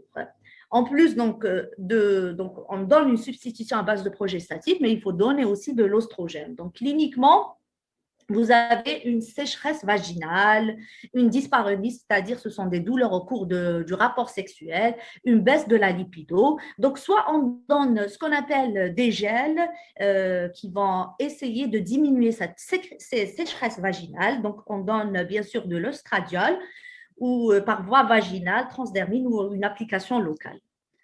Alors, toujours chez la femme, grâce au progrès et l'efficacité de l'hémodialyse, les femmes hémodialysées ont aujourd'hui un cycle tout à fait normal. Donc, on peut avoir un cycle tout à fait normal, même si on est insuffisance rénale chronique terminale, même si on est hémodialysé, grâce à la qualité de dialyse. Donc, nous avons amélioré la qualité de dialyse, nous avons donné un traitement de substitution, ce qui fait qu'une bonne contraception fiable a fait que il y a eu moins d'effets secondaires et même des grossesses. On est arrivé à avoir aussi, à faire des grossesses pour ces patientes-là. Donc là, notre expérience a parlé. Nous avons eu quand même pas mal de femmes hémodialysées qui ont eu des enfants qui sont viables jusqu'à présent. Et voilà, nous avons suivi une grossesse normale chez ces patients. C'est vrai que le suivi est un peu particulier, mais qui est faisable, bien sûr. Donc, maintenant, au cours de l'activité vaginale, donc on a parlé un petit peu de problèmes hormonaux au cours de la ménopause. Donc, c'est pareil pour la femme ménopausée qui n'est pas dialysée. Donc, elle va avoir un suivi en gynécologie et le traitement hormonal de substitution va être discuté. Donc, comme on peut donner, comme on ne peut pas donner. Donc, on va essayer de faire un rappel, on va essayer de voir les antécédents familiaux de la personne, on va essayer de voir est-ce qu'il n'y a pas un cancer associé, est-ce qu'il n'y a pas autre chose et on verra, ça dépend du cas par cas. S'il y a des antécédents thromboemboliques qui sont beaucoup moins importants parce que les patients sont anticoagulés régulièrement, donc on essaye de ne pas donner ça. Donc, les patientes qui ont un problème familial, notamment le cancer du sein, donc on évite le traitement par substitution. Mais sinon, les patientes qui n'ont pas ce problème-là, donc on donne un traitement de substitution, donc un traitement hormonal substitutif au moment de la ménopause peut être donné et d'une façon complètement normale. En pratique, on utilise généralement l'ostradiol, donc on donne de l'ostradiol, on donne de la progestérone, on donne l'ostradiol par voie percutanée afin d'éviter la sécheresse muqueuse, comme j'avais dit tout à l'heure, ou bien carrément, ce sont des dispositifs transdermiques, des patchs, associés à de la progestérone. Donc, comme tout à l'heure, on donne le Luthéran ou l'utroprogesto du 1er au 25e jour. Alors, toujours le but aussi de ce traitement hormonal, en plus, quel est le but? Pourquoi on donne ce traitement hormonal pour la femme? Donc, pour éviter les bouffées de chaleur, pour éviter les troubles du sommeil et de l'humeur, de la baisse de la libido aussi, on va essayer de régler ça, essayer de régler le problème de dyspanurie au cours des relations sexuelles, éviter les brûlures urinaires et surtout l'ostéoporose, préserver la masse osseuse parce qu'on sait que ces hormones-là vont retentir sur le rein. Donc, quand on substitue ces femmes avec ces hormones-là, on a moins de risques d'avoir de l'ostéoporose chez ces patientes. Alors, je vous ai dit tout à l'heure, la grossesse est un phénomène maintenant est devenu tout à fait normal chez nos patientes mondialisées. Donc, c'est des femmes qui ont règle leur problème, le cycle ovulatoire, donc c'est des femmes qui peuvent tomber enceintes. Mais ceci dit, le suivi de ces patientes est très particulier. Donc, même si elle était autrefois exceptionnelle, là, de nos jours, elle existe, elle est présente. Donc, on peut avoir une grossesse qui est tout à fait normale, quoique c'est des grossesses qui sont un peu à haut risque. Donc, c'est une grossesse qui doit être suivie de très près par le néphrologue et par l'obstétricien, par le gynécologue. Donc, les avortements spontanés au premier ou au deuxième trimestre peuvent exister. De nos jours, je vous ai dit, la survenue d'une grossesse est de moins en moins rare chez les dialysés. Son évolution, elle est imprévisible. Donc, généralement, quand on a une patiente dialysée et qui est enceinte, on préfère faire des séances régulières de dialyse quotidiennes, c'est-à-dire au lieu de 4 heures, 3 fois par semaine, on essaie de faire 2 heures tous les jours afin de rétablir le poids sec de cette patiente, ne pas tomber dans l'hypovolémie, supplémenter en érythropoïétine. On va voir c'est quoi quel est le but pour éviter l'anémie, donner le calcium adéquat, donner tout ça. Donc, on surveille de très près et concernant l'anticoagulation, donc on fait très attention. Généralement, on évite l'anticoagulation pour éviter bien sûr l'avortement spontané, surtout qui se voit le plus souvent au cours du premier et du deuxième trimestre. Et bien sûr, comme j'ai dit tout à l'heure, donc le suivi doit être un suivi, une coopération étroite entre le néphrologue, l'obstétricien et le néonatologiste. Alors, après la dysfonction sexuelle chez la femme, qu'est-ce qu'on peut voir chez l'homme? Donc, c'est pareil. Donc, chez l'homme, les mondialisés, il y a toujours une baisse de lipido. Il y a un problème d'érection qui peut amener à une impuissance. Ce qui fait que généralement, c'est des patients qui ont du mal à s'adapter. Donc, sur le plan psychologique, déjà, ils ont un problème. Donc, ils ont honte. Ils n'en parlent pas souvent. Et tout ça a des conséquences sociales et psychologiques importantes. Donc, les facteurs intervenants de cette dysfonction érectile sont multiples. Donc, en plus du déficit androgénique secondaire aux anomalies de l'axe hypophysaire gonadique, vous avez aussi le traitement que les patients prennent, surtout le traitement antihypertenseur. Donc, c'est des traitements qui provoquent une impuissance, une diminution de l'érection, une baisse de lipido. Donc, les inhibiteurs calciques, les ARA2, tout ça vont provoquer un retentissement sur ces patients-là, et d'autant plus l'anémie. Donc, l'anémie, surtout l'anémie chez ces patients. Donc, c'est pour ça qu'on essaye d'être dans les cibles de l'hémoglobine afin, bien sûr, d'éviter les anomalies de l'anémie qui provoquent un retentissement sur ces patients-là. Fort heureusement, donc, l'introduction thérapeutique de l'érythropoïétine a permis d'améliorer considérablement la dysfonction sexuelle chez ces patients hémodialysés. Donc, ces patients-là, donc, ils bénéficient de l'érythropoïétine. D'autant plus, on sait qu'il y a beaucoup de traitements qui provoquent ces problèmes sexuels. Donc, on essaye de les diminuer, à d'autres familles, notamment les antihypertenseurs, les bêta-bloquants, les vasodilatateurs. Et puis, l'approche thérapeutique, donc on essaie de donner un traitement hormonal tel que la bromocriptine, de Parlodel, mais on surveille bien sûr le dosage hormonal de ces patients. Donc, dès qu'il y a une hyperprolactinémie ou en cas de dosage de testostérone, parfois intramusculaire, ou en absence d'hypertrophie, donc on fait attention par rapport au cancer de la prostate. Donc, c'est des traitements qui sont contre-indiqués quand même quand les patients ont une hypertrophie ou cancer de prostate. Alors, on corrige bien sûr l'anémie par l'érythropoïétine et parfois aussi, on a recours aussi au Viagra, éventuellement. Donc, on donne 50 mg, mais sans dépasser la dose. Mais quand on donne bien sûr ce traitement-là, on essaie de faire toujours un examen cardiovasculaire complet à la recherche des complications cardiovasculaires. Donc, après, bien sûr, le problème de l'axe hypothalamo-hypophysaire, donc vous avez les problèmes thyroïdiens. Alors, c'est vrai que la fonction thyroïdienne, elle n'est pas vraiment perturbée. Elle peut être, elle est modifiée un peu. Bon, c'est vrai qu'on n'a pas une baisse significative du T3 ou du T4, mais ça peut exister.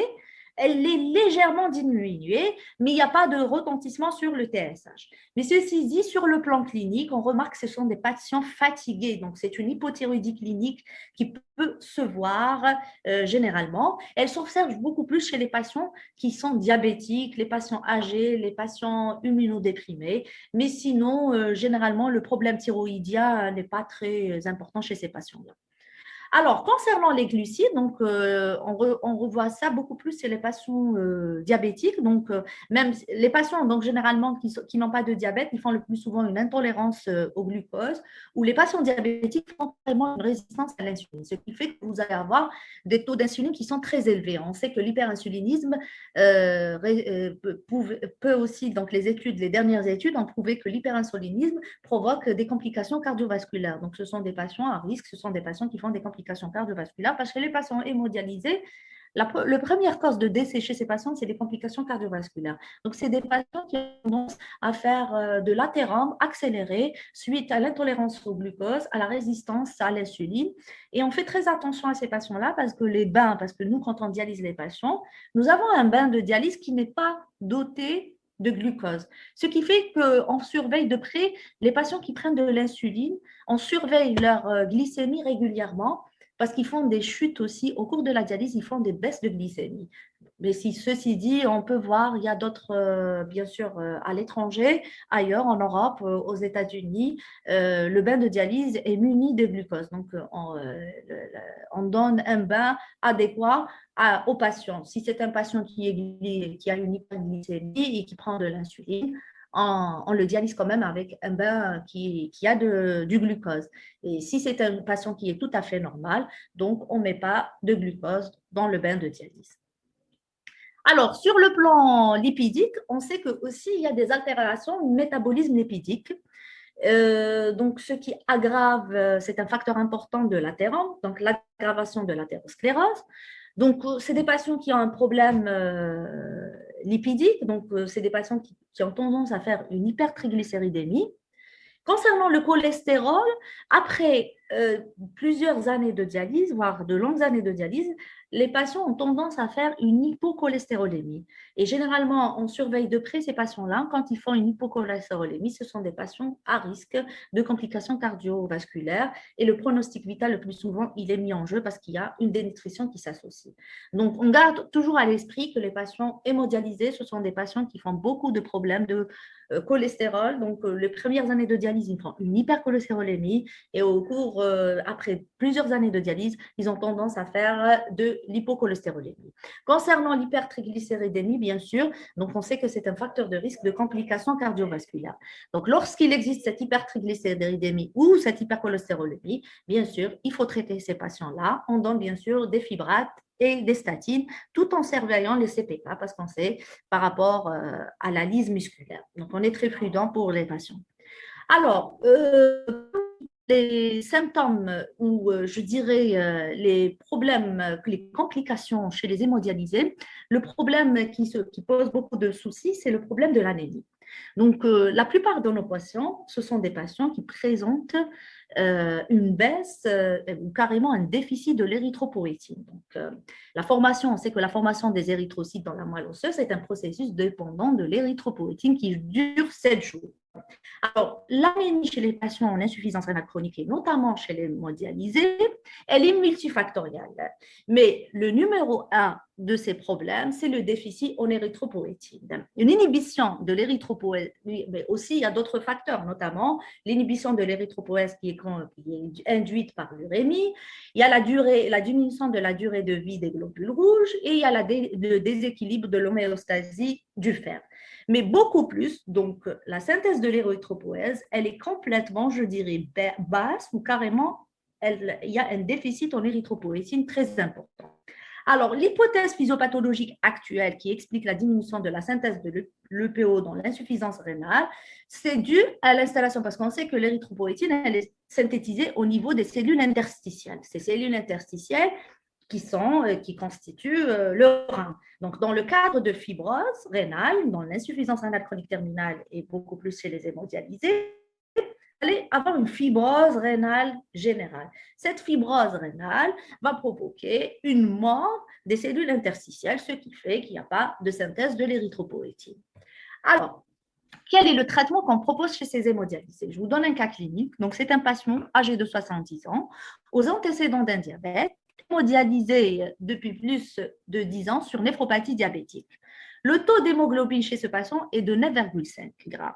Donc, bien sûr, chez ces patients-là, quand ils sont en hémodialyse, donc le dosage, donc selon les recommandations de l'ARAS et selon les recommandations de la CADIGO, on est obligé de doser pas seulement l'hémoglobine, mais on dose d'autres facteurs. Donc, les folates, la vitamine B12, la CRP. Donc, parce que quand il y a des carences, on est obligé de les supplémenter. Chez ce patient, tout est normal. La ferritine était basse, elle était à 98 et le coefficient de saturation à 20%. Donc, le traitement pour ce patient, qu'est-ce qu'il a fait son médecin traitant? Alors, son médecin traitant, bien sûr, après 10 mois, il a remarqué que c'est une hémoglobine qui est basse. Donc, le fer est bas, donc il était obligé de donner du fer injectable. Les chiffres d'hémoglobine ont évolué. Donc, c'est vrai qu'au premier mois, après avoir donné le fer injectable, donc on a vu que l'hémoglobine est passée de 9,9 grammes par décilitre et passée à 11,3. Disons qu'on était à peu près dans les cibles thérapeutiques. Au 9e mois, on était toujours dans les cibles thérapeutiques. Au 11e mois, donc on a remarqué que le taux d'hémoglobine a baissé. Alors, qu'est-ce que vous proposez chez cette patiente?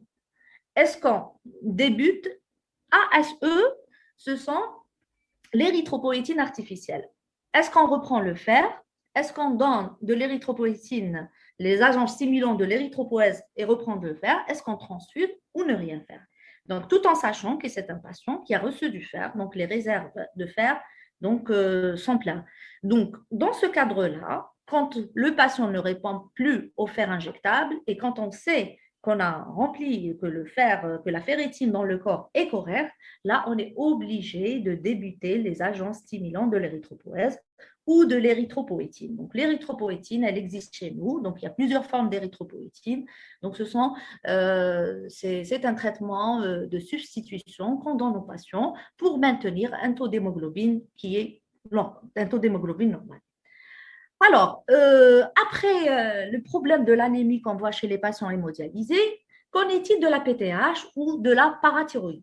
Je vais parler rapidement. Donc, c'est un problème handicapant. Donc, les perturbations de la parathyroïde, mais qui sont engendrées par le bilan phosphocalcique, sont retrouvées chez les patients d'insuffisance rénale, particulièrement au cours de la dialyse.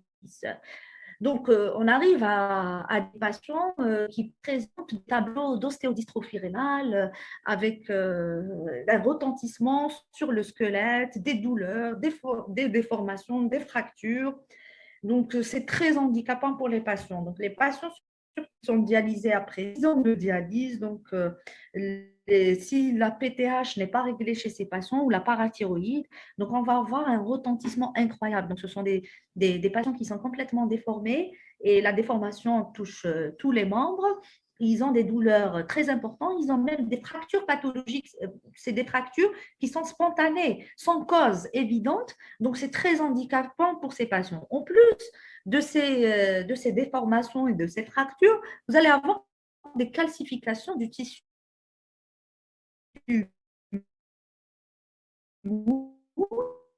des calcifications vasculaires qui provoquer les complications cardiaques et qui représentent la première cause de décès chez ces patients.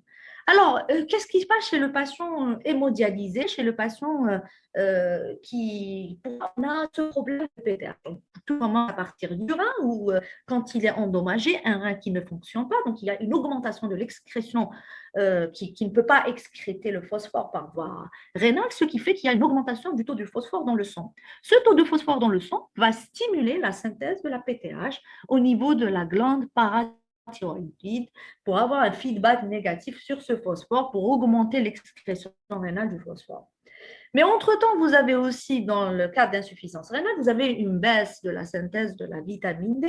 Cette baisse de synthèse de vitamine D qui va diminuer l'absorption du calcium, ce qui fait que par voie digestive, donc ce qui fait que vous allez avoir une baisse de calcémie dans le sang. Cette baisse de calcémie dans le sang va stimuler aussi à son tour la synthèse de la PTH, ce qui fait que nous allons avoir une augmentation très importante de sécrétion de PTH et on est dans l'hyperparathyroïdie. Cette hyperparathyroïdie, bien sûr, va provoquer ce qu'on appelle les complications que j'ai bien de citer. Il y aura un retentissement très important sur l'os et on tombera dans l'ostéodystrophie rénale, le phénomène d'ostéodystrophie rénale. Alors, le traitement qu'on propose, bien sûr, étant donné que vous allez avoir un taux très important du phosphore dans l'organisme, on essayera, et ce phosphore va être toxique, donc va provoquer des lésions cutanées très importantes. Donc, on essaye de chélater ça par des chélateurs de phosphore. On essaye d'augmenter le taux de calcium comme ça, il n'y aura pas une sécrétion PTH. Donc, on donne du calcium carrément pour ces patients afin d'éviter la stimulation de cette glande ou le traitement maintenant moderne qui donne de très bons résultats, c'est le Cinacalcet. C'est un traitement, comme vous voyez ici, qui agit directement sur les récepteurs du calcium pour inhiber la synthèse de PTH. Maintenant, on n'arrive pas à gérer tout ça par tous ces adjuvants, c'est-à-dire par le calcium, par le rénagel ou par le sénacalcet. Quand la glande parathyroïde prend beaucoup de volume, on va avoir une hyperparathyroïdie très importante. On a recours à ce qu'on appelle la PTH, la PTX, c'est-à-dire la parathyroïdectomie. Donc, dans des cas où on n'arrive pas à gérer cette PTH, avec toutes ses conséquences, on est obligé quand même d'enlever carrément la parathyroïde ou une partie. Alors, après le problème de parathyroïde, bien sûr, le problème de croissance qu'on voit surtout chez les enfants. Suite à l'augmentation de l'acidité dans le sang, l'acidose, certaines protéines sont dégradées plus rapidement avec qu'elles n'aient le temps d'agir. Et parmi ces protéines, c'est les hormones de croissance. Donc, en plus des problèmes osseux, le rachitisme, parce qu'il y a une carence de vitamine D, la PTH, l'hyperpa, les déformations osseuses qu'on voit chez les enfants, malheureusement, donc on a une baisse d'hormones de croissance, ce qui fait que ces patients, généralement, on les adresse chez des pédiatres, endocrinologues, qui leur, bien sûr, donnent des hormones de croissance afin d'éviter le nanisme chez ces patients. En conclusion, je dirais que les troubles hormonaux chez les hémodialysés sont très handicapants. Donc, ils ont des conséquences, comme on l'a vu, psychiques, cliniques, sociales. Une meilleure qualité de dialyse, c'est vrai que de nos jours, nous avons eu quand même de meilleurs bains de dialyse, de meilleurs dialyseurs. On connaît mieux cette pathologie, donc on peut procurer une meilleure qualité de dialyse chez ces patients pour diminuer les perturbations et surtout leurs complications. Mais les troubles ostéo-articulaires et l'anémie restent quand même les problèmes majeurs pour ces patients. Et sur ce, je vous remercie. Alors, je ne sais pas s'il y a des questions.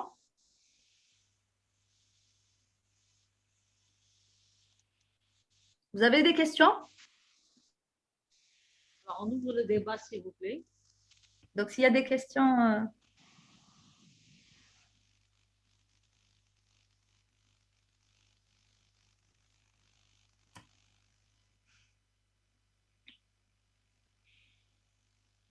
J'arrive pas à voir les questions, professeur arabe. S'il y a des questions, Non, il n'y a pas.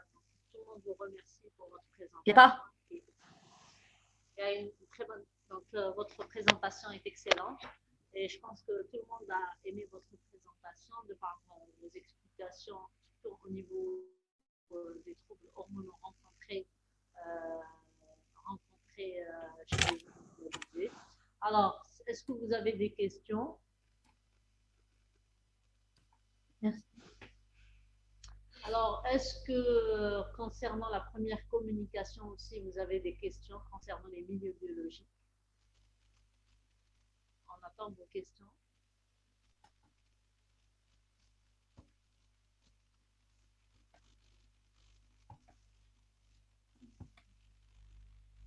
Alors, deuxième, par rapport à la validation technique des hormones. Alors, est-ce que vous avez des questions à poser?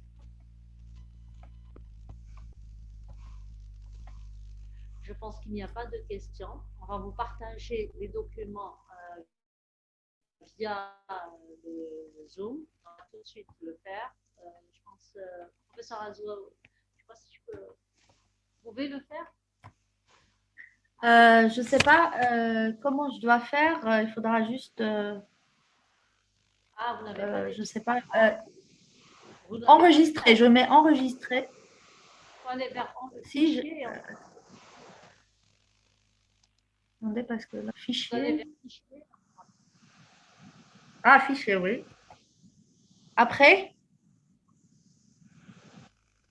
comment je fais, professeur arabe? Vous allez cliquer envoyer à tout le monde. Alors, je vais essayer de voir. J'ai votre ordinateur. Toujours dans le chat, hein, dans le chat. Hein. Ah, d'accord. Oui.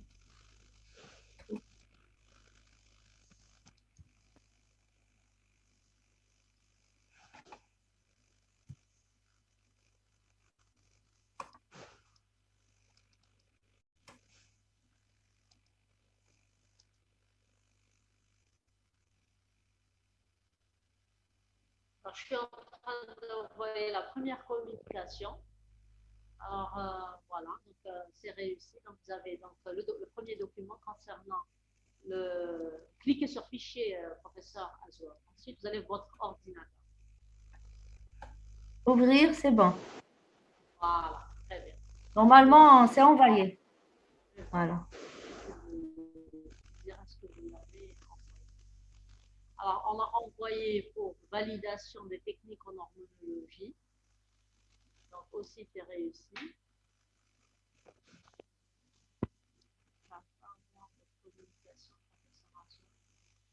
Vous l'avez envoyé? Ah, très bien. Donc, nous avons aussi maintenant troubles hormonaux. Donc, les troubles hormonaux que vous pouvez aussi télécharger.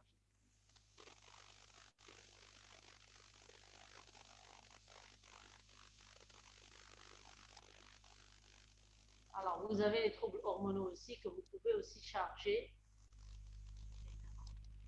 Essayez de charger votre document.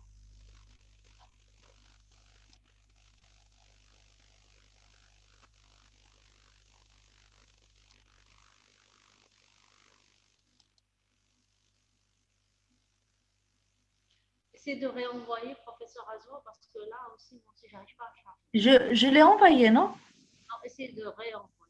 Ah, d'accord. J'arrive pas aussi, moi aussi, à charger. Essayez de le réenvoyer encore une fois. Attendez. Hein.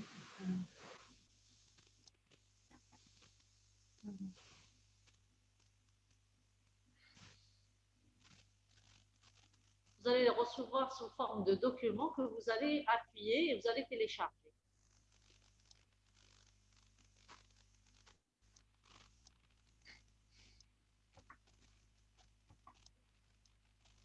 Vous avez pu? C'est bon? Je vais juste.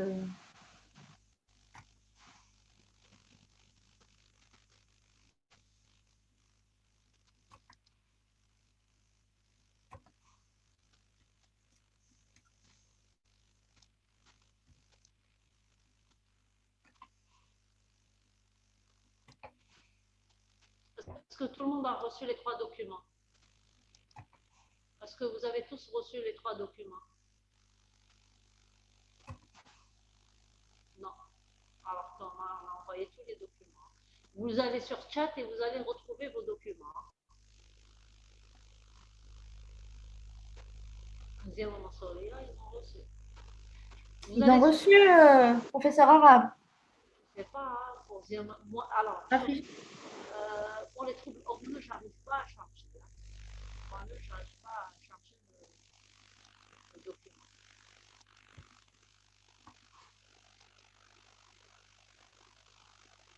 C'est bon, les troubles hormonaux, j'ai pu le charger, c'est bon. Ça y est. Pour ma part, j'ai vu. Hein. Je vais essayer encore de réenvoyer.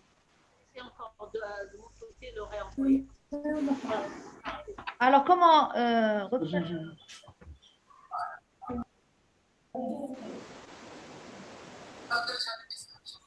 l'envoyer encore? Bonjour docteur, j'ai une question. Je viens de l'envoyer. Alors, vous pouvez télécharger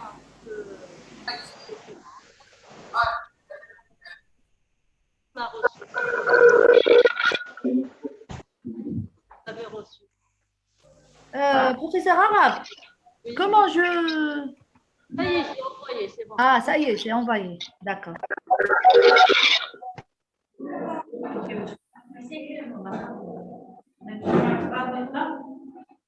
Non, pardon.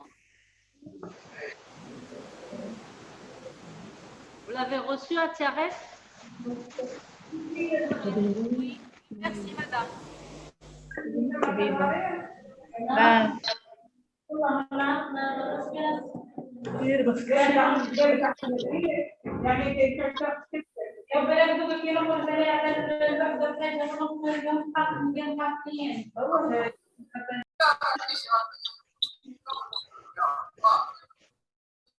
Alors,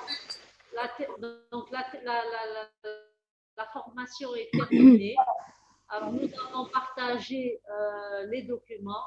Nous tenons à vous remercier pour nous avoir suivis pour cette formation. Et je vous dis à très bientôt. Merci au professeur Azouaou. Merci au ministère de la Santé qui fait tout pour qu'il y ait de la formation continue, aussi bien aux biologistes qu'aux paramédicaux. Et normalement, j'espère qu'il y aura une continuité dans la formation. À très bientôt, Inch'Allah, en septembre.